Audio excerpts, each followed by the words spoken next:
ಇನ್ನು ಬಾಗಲಕೋಟೆಯಲ್ಲಿ ಇಷ್ಟೆಲ್ಲ ಆಗ್ತಾ ಇದ್ದ ಹಾಗೇನೆ ಎರಡೂ ಕೋಮುಗಳ ನಡುವೆ ಶಾಂತಿ ಸ್ಥಾಪನೆ ಮಾಡಬೇಕು ಅಂತ ಜಿಲ್ಲಾಧಿಕಾರಿಗಳು ಇವತ್ತೊಂದು ಶಾಂತಿ ಸಭೆಯನ್ನು ಕರೆದಿದ್ದಾರೆ. ಆದರೆ ಅದು ಕೂಡ ವಿಫಲವಾಗಿದೆ.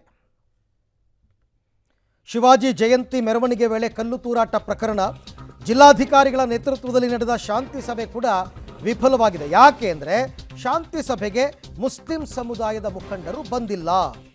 ಮುಸ್ಲಿಂ ಮುಖಂಡರು ಗೈರಾಗಿದ್ದಕ್ಕೆ ಹಿಂದೂ ಮುಖಂಡರೆಲ್ಲ ಕಿಡಿಕಾರಿದ್ದಾರೆ.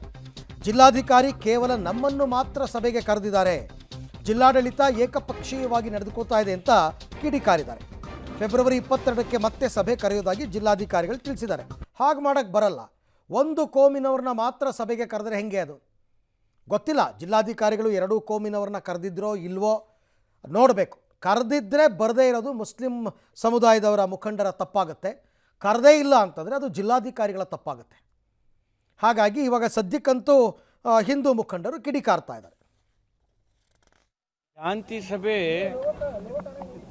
ಅನೇಕ ಸಲ ಕರೆದಿದ್ದಾರೆ. ಶಾಂತಿ ಸಭೆ ಕರೆದಾಗ ಎರಡೂ ಕಡೆಯಿಂದ ಶಾಂತಿ ಸಭೆ ಆಗಬೇಕಾಗ್ತದೆ. ಅನೇಕ ಸಂದರ್ಭದಲ್ಲಿ ಶಾಂತಿ ಸಭೆ ಆಗ್ತಾವೆ. ಇವತ್ತಿಷ್ಟು ಗಲಾಟೆ ಆಗಿದೆ ಬಾಗಲಕೋಟೆಯಲ್ಲಿ. ಛತ್ರಪತಿ ಶಿವಾಜಿ ಮಹಾರಾಜರ ಮೆರವಣಿಗೆ ಮೇಲೆ ಕಲ್ಲು ತೂರಿದ್ದಾರೆ, ಚಪ್ಪಲಿ ತೂರಿದ್ದಾರೆ, ಅವಮಾನ ಮಾಡಿದ್ದಾರೆ. ಇವತ್ತು ಪೂರ್ಣ ಬಾಗಲಕೋಟೆ ಬಂದ್ ಮಾಡಿದೆ. ಇವತ್ತು IG ಅವರನ್ನು SP ಅವರನ್ನು ಹೋಗಿ ಭೇಟಿಯಾಗಿ ಬಂದೀವಿ ನಾವು.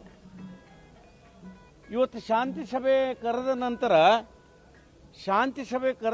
ಎಲ್ಲರಿಗೂ ಕೊಡಿಸಿ ಶಾಂತಿ ಸಭೆ ಮಾಡಬೇಕಲ್ಲ. ಮತ್ತು ಒಂದು ಸೈಡ್ ನಮಗೆ ಶಾಂತಿ